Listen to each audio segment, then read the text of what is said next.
never thought I'd be the kind of woman to tell a story like this.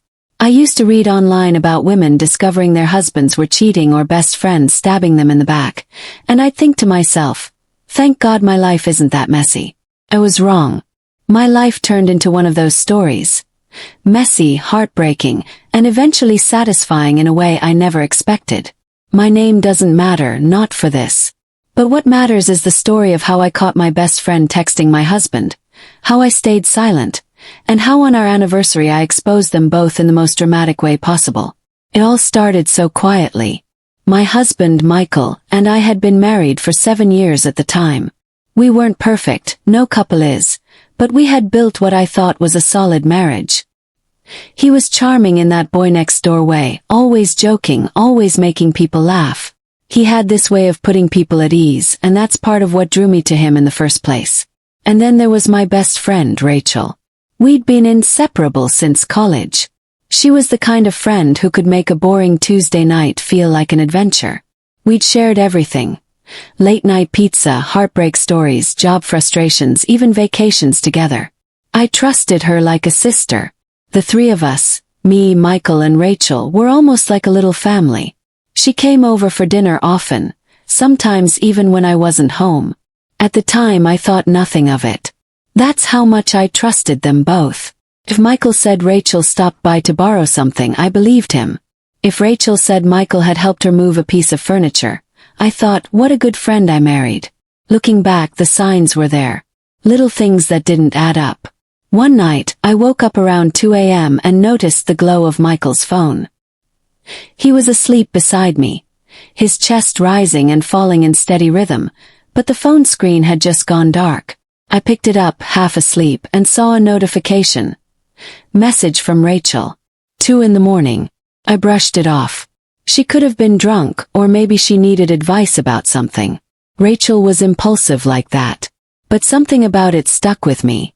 The next day, I casually asked her, "Rough night? I saw you messaged pretty late." She blinked, then laughed. "Oh yeah, I couldn't sleep. I think I sent you a meme, but maybe I accidentally sent it to Michael instead. My bad." Her laugh was light, but something in her eyes flickered. At the time I ignored it. I didn't want to be paranoid. Over the next few weeks, more little things piled up.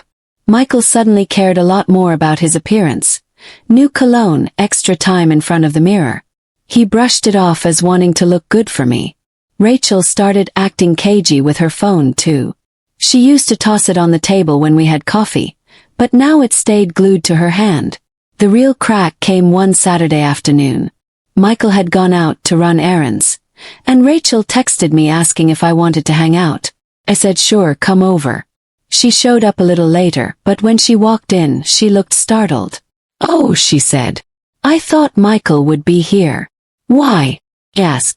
She recovered quickly. "Oh, nothing. I just figured he'd be around." It was such a small thing, but it hit me like a punch. Why was she expecting my husband? I didn't want to be that wife, the one who snoops. But my instincts screamed at me, and ignoring them felt impossible. One night, after Michael had fallen asleep, I took his phone. My hands shook as I typed in the passcode. I'd seen him enter it 1,000 times. My heart pounded so hard I thought it might wake him up. And there it was. Messages. Hundreds of them. Between him and Rachel. It started innocently enough. Jokes, memes, silly banter. But as I scrolled further, my stomach dropped. "Wish you were here instead of her tonight. When can we see each other again without her suspecting? You looked amazing the other day. Couldn't stop thinking about you." And Rachel's replies. Flirty, playful, complicit. "You drive me crazy, you know that? She has no idea, does she? Happy anniversary in advance, winking face. I'll give you your real gift later." That line made my blood run cold. My best friend. My husband. Sneaking around behind my back. I sat there in the dark, tears streaming down my face, trying not to sob out loud. The man I trusted, the friend I loved like a sister. They were betraying me in the worst way possible. My first instinct was to wake him up, throw the phone at his face and scream. But something inside me stopped. "Whoa, not like this. If I confronted them right away, they'd deny it, twist it, maybe even turn it against me. No, I needed to be smart. I decided to stay silent, to let them think I didn't know. And then, on the day they would least expect it, I'd make sure the truth came crashing down on both of them. And what better day than my wedding anniversary? Gave me time to prepare, to gather more evidence, to steel myself for what I had to do. Over the next few weeks, I watched them closely. I screenshot messages. I tracked lies. I noticed when Rachel suddenly canceled plans with me only for Michael to come home late. Every puzzle piece clicked into place. I smiled at them both, acted normal and waited. Finally the night came. Our anniversary. Michael had suggested dinner at our favorite restaurant. Just us, he said smiling. Like old times. But I had other plans. I told him I wanted to invite a few close friends to celebrate.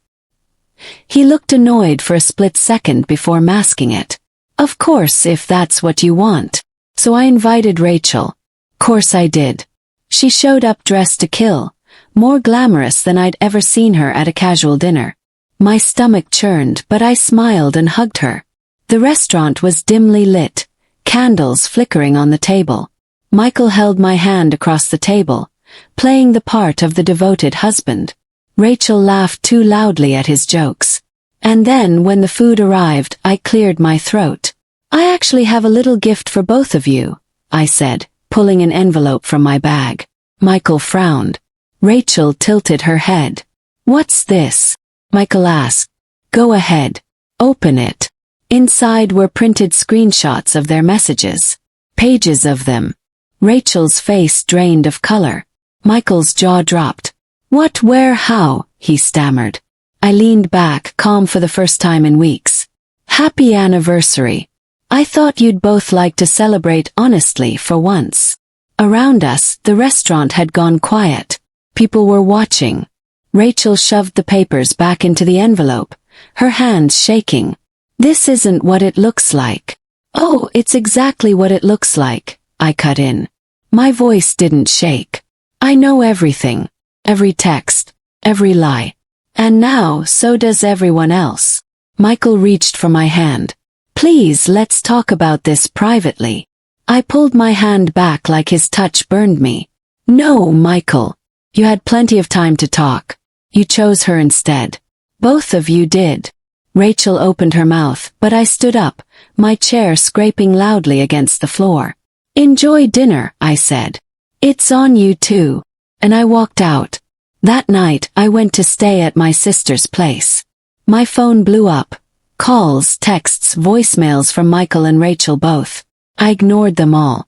By morning, everyone in our friend circle knew. Some sided with me, horrified. Others claimed they didn't want to get involved. Michael tried to beg me back for weeks. Flowers, apologies, promises. Rachel sent long emails about how she never meant to hurt me. I blocked them both. It is shady, he admitted, grinning wider. But it works. You're not hacking anything. You're not stealing. You're just making noise. And sometimes, noise is the only language they understand. I shook my head.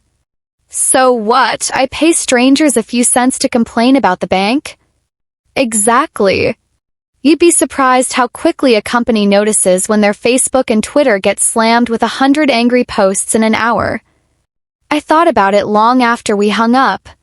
Was I really considering this? Paying random internet strangers to fight my battle?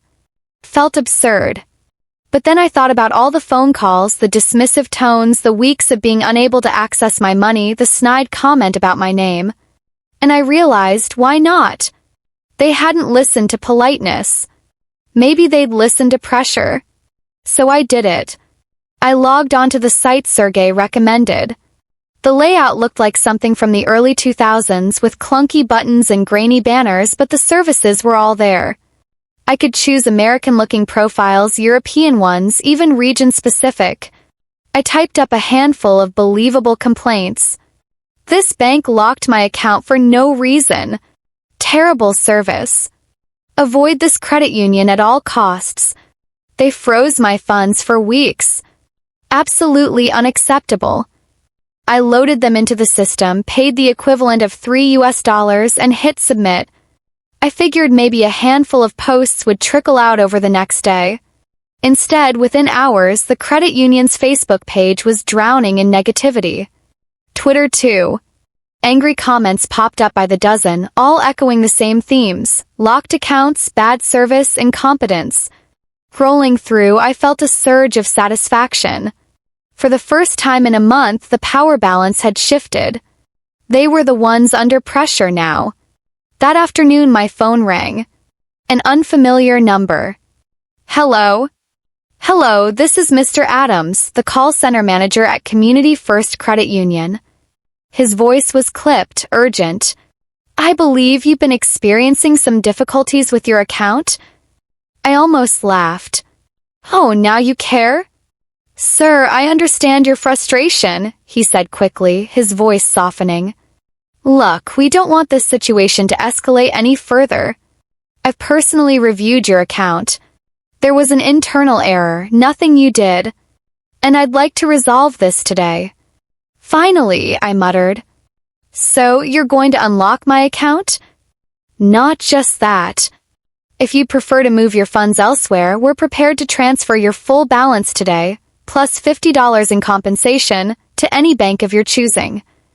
I leaned back in my chair, stunned. Just like that. Yes, he said firmly. We want to put this behind us. I let the silence hang for a moment, enjoying the shift in tone. Then I said, fine. Transfer everything to my account at other bank. And don't expect me to ever trust you with my money again. Within hours, the funds appeared. Just like that, a month-long nightmare was over. The funny part? I couldn't exactly call off the swarm of bots. They kept posting for days, hammering the credit union's social media with complaints long after my money was safe. That wasn't my problem anymore. If anything, it felt like justice. And as I stared at the balance in my other bank account, I couldn't help but smile. $3, a cousin's mischievous advice, and a little creativity had accomplished what weeks of politeness never could. It might not have been the most noble solution, but it was the most satisfying $3 I've ever spent.